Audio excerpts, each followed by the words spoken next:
എല്ലാവർക്കും നമസ്കാരം. ഇപ്പം നമ്മുടെ മിക്ക ആൾക്കാർക്കും, ഇവൻ ചെറിയ കുട്ടികളായാലും ശരി, അഡൾട്ട്സ് ആയാലും ശരി, നേരിടുന്ന ഒരു പ്രശ്നമാണ് വൈറ്റമിൻ ഡി ഡെഫിഷ്യൻസി അല്ലേ. പലരും ഇപ്പം മിക്ക ആളുകൾ എടുത്തിരുന്നാലും അവർക്ക് ബ്ലഡ് ടെസ്റ്റ് ചെയ്യുമ്പോൾ വൈറ്റമിൻ ഡിയുടെ അളവ് വളരെയധികം കുറയുന്നതായിട്ട് കാണുന്നുണ്ട്. ചില ആൾക്കാർ ഇടയ്ക്ക് വൈറ്റമിൻ ഡി ടെസ്റ്റ് ചെയ്യാറുണ്ട്. ചില ആൾക്കാർക്ക് ചില സിംറ്റംസ് കാണുമ്പോഴാണ് വൈറ്റമിൻ ഡി കുറയുന്നതായിട്ട് കാണപ്പെടുന്നത്. അപ്പോൾ വൈറ്റമിൻ ഡി കുറഞ്ഞാൽ നമ്മുടെ ശരീരത്തിൽ എന്തൊക്കെ ലക്ഷണങ്ങൾ കാണിക്കുമെന്ന് പറയാം. അതിന് മുന്നേ ആയിട്ട് വൈറ്റമിൻ ഡി എവിടെ നിന്നാണ് നമുക്ക് കിട്ടുന്നത്? നമ്മളെ സ്കിന്നാണ് വൈറ്റമിൻ ഡി പ്രൊഡ്യൂസ് ചെയ്യുന്നത്. എവിടെ നിന്ന്? നമ്മൾ സൺ എക്സ്പോഷർ ചെയ്യുമ്പോൾ അതിലുള്ള UVB റേസ് നമ്മുടെ ശരീരത്തിലേക്ക് വരുമ്പോൾ നമ്മുടെ സ്കിന്ന് വൈറ്റമിൻ ഡി പ്രൊഡ്യൂസ് ചെയ്യുന്നുണ്ട്. എന്നിട്ട് നമ്മൾക്കത് സ്റ്റോർ ചെയ്യുന്നത് ലിവറിലാണ്. അപ്പോൾ നമ്മൾ ഒരുപാട് ഫുഡിൽ ഈ വൈറ്റമിൻ ഡി സോഴ്സ് ഉണ്ടെങ്കിലും നമ്മുടെ ബോഡിയിൽ വൈറ്റമിൻ ഡി കിട്ടുന്നതിനൊരു മെയിൻ സോഴ്സ് അല്ലെങ്കിൽ ഭൂരിഭാഗവും എന്താണെന്ന് തന്നെ പറയാം, സൺലൈറ്റിൽ നിന്ന് തന്നെയാണ് വൈറ്റമിൻ ഡി ലഭിക്കുന്നത്. ഫുഡിൽ നിന്ന് ലഭിക്കുന്നുണ്ടെങ്കിലും അത് വളരെ ഒരു ചെറിയ പോർഷനാണ്. മജോറിറ്റിയും സൺലൈറ്റിൽ നിന്ന് തന്നെയാണ് നമ്മുടെ ശരീരത്ത് വൈറ്റമിൻ ഡി കിട്ടുന്നത്. അപ്പോൾ വൈറ്റമിൻ ഡി ശരീരത്തിൽ കുറഞ്ഞാലുള്ള ലക്ഷണങ്ങൾ എന്തൊക്കെയാണെന്ന് നോക്കാം. ഒന്നാമതായിട്ട് അമിതമായിട്ട് ക്ഷീണം.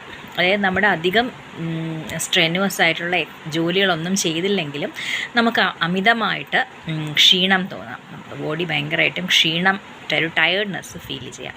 പിന്നെ മസിൽ വീക്ക്നെസ് അല്ലെങ്കിൽ ജോയിൻറ്റിനൊക്കെ വീക്ക്നെസ്സും, ശരീരമാകെ ഒരു പെയിനും, ബോഡി മൊത്തത്തിലൊരു പെയിൻ, മസിൽ പെയിനും ജോയിൻറ്റ് പെയിനും, മൊത്തത്തിലൊരു ശരീരം ആകെപ്പാടെ ഒരു വേദന അനുഭവപ്പെടാം. അതുപോലെ തന്നെ ചെറിയ ഒരു മൈന്യൂട്ടായിട്ടുള്ള വീഴ്ചയിലും ഒക്കെ ബോൺസ് ഫ്രാക്ചർ ഉണ്ടാകുമ്പോൾ എല്ലുകൾക്ക് ബലമില്ലാതാവുകയും എല്ലുകൾക്ക് പൊട്ടലുകൾ സംഭവിക്കുകയും ചെയ്യാം. വളരെ മൈന്യൂട്ടായിട്ടുള്ള ചെറിയ നമ്മളൊന്ന് മടുത്ത് പോയിരുന്നാലും നമ്മൾ കാല് മടുക്കുക എന്നൊക്കെ പറയില്ലേ, ഒന്ന് ട്വിസ്റ്റ് ചെയ്താലും ഒക്കെ ചെറിയ ഒരു കാരണം മതി നമ്മുടെ ബോൺസിന് ഫ്രാക്ചേഴ്സ് സംഭവിക്കും. അത് ഈ എല്ലുകൾക്ക് ബലമില്ലാതെ ആവുന്നത് കൊണ്ടാണ്. അതും ഈ വൈറ്റമിൻ ഡെഫിഷ്യൻസി കൊണ്ടുണ്ടാവുന്ന ഒരു മെയിൻ ലക്ഷണമാണ് കേട്ടോ. അപ്പോൾ ഈ ബോൺ വീക്കാവുകയും ബോൺ ഫ്രാക്ചറൊക്കെ ഉണ്ടാവുകയും ചെയ്യും. അതുപോലെ തന്നെ ഡിപ്രഷൻ, മൂഡ് സ്വിങ്സ്, ഈ സ്ട്രെസ്സ്, ഇതൊക്കെ നമ്മളുടെ വൈറ്റമിൻ ഡി കുറഞ്ഞു കഴിഞ്ഞാൽ ഉണ്ടാവും. അതുപോലെ തന്നെ മുടി കൊഴിച്ചിൽ, ധാരാളമായി മുടി കൊഴിയുക, നെയിൽസൊക്കെ ബ്രിട്ടിലാവുക, സ്കിന്നൊക്കെ ആകപ്പാടെ ഡ്രൈ ആവുക, ഇതൊക്കെ വൈറ്റമിൻ ഡി ഡെഫിഷ്യൻസിയുടെ ഒരു മെയിൻ സിംറ്റമാണ്. മസിൽ ക്രാമ്പ് ഉണ്ടാവുക, അതൊരു സിംറ്റമാണ്. മെയിനായിട്ട് നമുക്ക് മൊത്തത്തിലൊരു ക്ഷീണം, മൊത്തത്തിലൊരു ബോഡി പെയിൻ, മൊത്തത്തിലൊരു ജോയിൻറ്റ്, മസിൽ, ബോൺ അതെല്ലാം വീക്കായിട്ട് ഒരു പെയിൻ തോന്നുക. അതുപോലെ തന്നെ റെക്കറൻ്റായിട്ട് ഇൻഫെക്ഷൻസ് ഉണ്ടാവുക, എല്ലാതരം ഇൻഫെക്ഷൻസ് മാറി ശരീരത്തിൽ ഇൻഫെക്ഷൻസ് ഉണ്ടാവുക. അതിൻ്റെ തന്നെ മെയിൻ ഒരു റീസൺ നമ്മുടെ ഇമ്മ്യൂണിറ്റി പവർ കുറയുകയാണ്. അപ്പോൾ വൈറ്റമിൻ ഡി കുറയുവാണെങ്കിൽ ഇമ്മ്യൂണിറ്റി നമുക്ക് കുറയുകയും റെക്കറൻ്റായിട്ട് ഇൻഫെക്ഷൻസ് ഉണ്ടാവുകയും ചെയ്യുന്നു. ഞാൻ നേരത്തെ പറഞ്ഞു ബോൺസ് പെട്ടെന്ന് ബ്രേക്ക് ആവാനും ഫ്രാക്ചേഴ്സ് ഉണ്ടാവാനും മെയിൻ കാരണം എന്ന് പറഞ്ഞു കഴിഞ്ഞാൽ കാൽഷ്യം അബ്സോർപ്ഷൻ കറക്റ്റായിട്ട് നടക്കണം എന്നുണ്ടെങ്കിൽ നമുക്ക് വൈറ്റമിൻ ഡിയുടെ ആവശ്യമുണ്ട്. അപ്പോൾ വൈറ്റമിൻ ഡിയുടെ അളവ് ശരീരത്തിൽ കുറയുമ്പോൾ കാൽഷ്യം അബ്സോർപ്ഷൻ കുറയുന്നു. അത് കാരണം നമുക്ക് കാൽഷ്യം കുറയുകയും എല്ലുകൾക്ക് ബലം കുറയുകയും അങ്ങനെ ബോൺസ് ബ്രേക്ക് ആവും, ഫ്രാക്ചേഴ്സ് സംഭവിക്കുകയും ചെയ്യുന്നു. അതുപോലെ തന്നെ കാൽഷ്യം അബ്സോർപ്ഷൻ കുറയുന്നു എന്ന് പറയുന്നത് പോലെ തന്നെ വിറ്റാമിൻ ഡിയുടെ അബ്സോർപ്ഷന് വേണ്ടിയിട്ട് നമ്മൾ എന്ത് ചെയ്യണം? നമ്മുടെ ശരീരത്തിൽ സിങ്ക്, മെഗ്നീഷ്യം, വിറ്റാമിൻ കെ ഇതുപോലുള്ള അതർ വൈറ്റമിൻസിൻ്റെയും വളരെയധികം ആവശ്യമുണ്ട്. ഈ വിറ്റാമിൻസൊക്കെ ശരീരത്തിൽ പ്രോപ്പറായിട്ട് ഉണ്ടെങ്കിൽ മാത്രമേ വൈറ്റമിൻ ഡിയുടെ അബ്സോർപ്ഷനും നടക്കുകയുള്ളൂ. അപ്പോൾ ഇത്തരത്തിൽ വരുന്നത് കൊണ്ടാണ് നമുക്ക് പെട്ടെന്ന് ബോൺസൊക്കെ ബ്രേക്ക് ആവുന്നതും ഫുൾ ജോയിൻ്റൊക്കെ വീക്കായിട്ട് ബോഡി പെയിനൊക്കെ ഉണ്ടാകുന്നത്. അപ്പോൾ ഇത്തരം ലക്ഷണങ്ങളാണ് മെയിനായിട്ടും. ചിലർക്ക് പറയാറുണ്ട് നമുക്ക് ഉറങ്ങാൻ വന്ന് കിടന്നാലും പെട്ടെന്ന് ഉറക്കം വരില്ല. അതും ഇതിൻ്റെ ഒരു ലക്ഷണമാണ് കേട്ടോ, വൈറ്റമിൻ ഡി ഡെഫിഷ്യൻസിയുടെ. പിന്നെ ഈ ജോയിൻറ്റ് പെയിൻ എന്നൊക്കെ പറയുന്ന പോലെ തന്നെ പല ആൾക്കാരും വൈറ്റമിൻ ഡി ഡെഫിഷ്യൻസി വരുമ്പം ലോവർ ബാക്ക് പെയിൻ നല്ലതുപോലെ ഉണ്ടാവുന്നതായിട്ട് കാണുന്നുണ്ട്. അപ്പോൾ ഇത്തരം ലക്ഷണങ്ങളാണ് മെയിനായിട്ടും വൈറ്റമിൻ ഡി ഡെഫിഷ്യൻസി നമ്മൾ കണ്ടുവരുന്നത്. അപ്പോൾ വൈറ്റമിൻ ഡി നമ്മൾ ബ്ലഡ് ടെസ്റ്റ് ചെയ്യുമ്പോൾ 20 താഴെയാണെങ്കിലാണ് ഇത്തരം മെയിനായിട്ടും ഇത്തരം സിംറ്റംസൊക്കെ കാണിക്കുന്നത്. നമുക്ക് ശരീരത്തിൽ 30 to 100 വരെ വേണം, ആവശ്യമായ വിറ്റമിൻ ഡി വേണം. എങ്കിലും ഒരു ഹെൽത്തി ആയിട്ട് ഒരു പേഴ്സൺ ആണെങ്കിൽ എബോവ് 50 എങ്കിലും വേണം വിറ്റമിൻ ഡി ശരീരത്തിൽ. ഇതാണ് ഒരു അളവ് പറയുന്നത്. വിറ്റമിൻ 20 താഴെ ആവുമ്പോഴാണ് ഇത്തരം സിംറ്റംസൊക്കെ കാണിച്ച് തുടങ്ങുന്നത്. അപ്പോൾ നമ്മുടെ മെയിനായിട്ടും നമ്മുടെ എന്താണ് വിറ്റമിൻ ഡി കൂടാനായിട്ട് നമ്മൾ സൺ എക്സ്പോഷർ ചെയ്യുക. നമ്മൾ പൊതുവേ പറയുന്നത് രാവിലെ 9 മണിക്ക് മുന്നേ ഉള്ള സൺലൈറ്റ് അല്ലെങ്കിൽ 3 മണിക്ക് ശേഷമുള്ള സൺലൈറ്റ് കൊള്ളുന്നതായിരിക്കും നല്ലതെന്ന് പറയും. തീർച്ചയായിട്ടും ആ സൺലൈറ്റ് കൊള്ളുന്നത് തന്നെയാണ് നല്ലത്. ആ സമയത്തൊക്കെയാണ് നമുക്ക് നടക്കാൻ പോകുന്നത്, അങ്ങനെയൊക്കെ നമുക്ക് നല്ല എനർജി ലെവൽ ഉണ്ടായിരിക്കും, നമുക്ക് ഓവർ ടയേർഡ്നെസ് തോന്നില്ല. ആ സൺലൈറ്റ് കൊള്ളുന്നത് നല്ലതാണ്, ഒക്കെ ശരിയാണ്. പക്ഷേ വൈറ്റമിൻ ഡി നമ്മുടെ ശരീരത്തിൽ ലഭിക്കണമെങ്കിൽ 10 മണിക്കും 3 മണിക്കും ഇടയിലുള്ള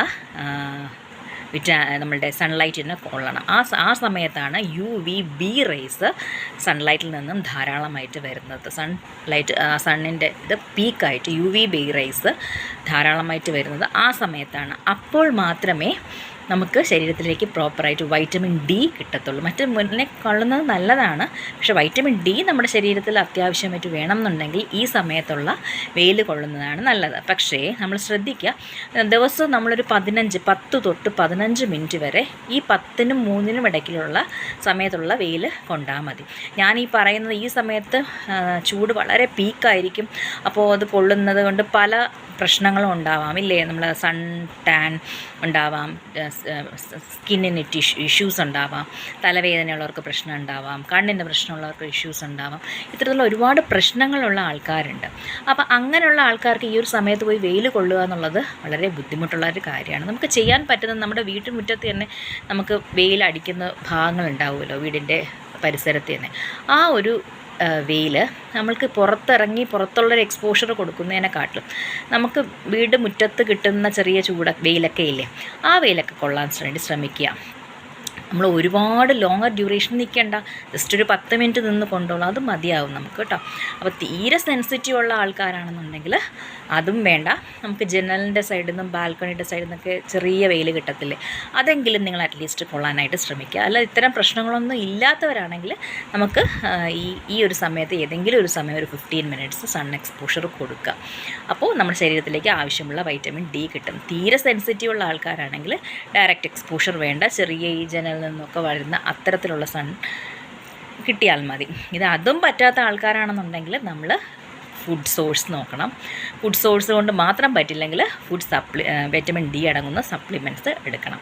അപ്പോൾ ഇനി ഫുഡിലാണ് വൈറ്റമിൻ ഡി റിച്ച് ആയിട്ടുള്ളതെന്നുള്ളത്. നമ്മൾ നോൺ വെജിറ്റേറിയൻസ് ആണെങ്കിൽ നോൺ വെജിൽ ധാരാളമുണ്ട്.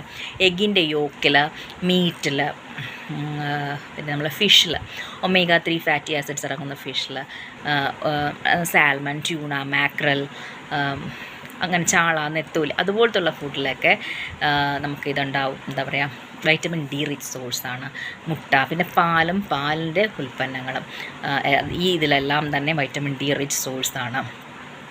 അതുപോലെ തന്നെ ഞാൻ പറഞ്ഞു, മെഗ്നീഷ്യം നമ്മുടെ ശരീരത്തിൽ ആവശ്യത്തിനുണ്ടെങ്കിൽ മാത്രമേ വൈറ്റമിൻ ഡി അബ്സോർപ്ഷൻ കറക്റ്റായിട്ട് നടക്കത്തുള്ളൂ. അപ്പോൾ മെഗ്നീഷ്യം റിച്ച് ആയിട്ടുള്ള ഫുഡ്, ലീഫി വെജിറ്റബിൾസ്, പാൽ, മിൽക്ക് പ്രോഡക്ട്സ്, അത്തരം ഫുഡ് നമ്മുടെ അതുപോലെ ആൽമണ്ട്സ്, കാഷ്യൂ, ഈ നട്ട്സൊക്കെ നമ്മളൊരു 3-4 ഒക്കെ എടുത്താൽ മതി. അതിൽ കൂടുതൽ എടുത്തു കഴിഞ്ഞാൽ വൈറ്റമിൻ ഡി ആവശ്യത്തേക്ക് വേണം. വൈറ്റമിൻ ഡി കൂടിയാലും പ്രശ്നമാണ്, വൈറ്റമിൻ ഡി കുറഞ്ഞാലും പ്രശ്നമാണ്. അപ്പോൾ എല്ലാം ഒരു ആവശ്യത്തിന് എടുക്കുക ഫുഡ്. അപ്പോൾ ഫുഡിൽ നിന്നുള്ളതിനേക്കാളും സൺലൈറ്റ് എക്സ്പോഷർ ആണെങ്കിൽ കുറച്ചും കൂടെ നമുക്ക് കിട്ടും.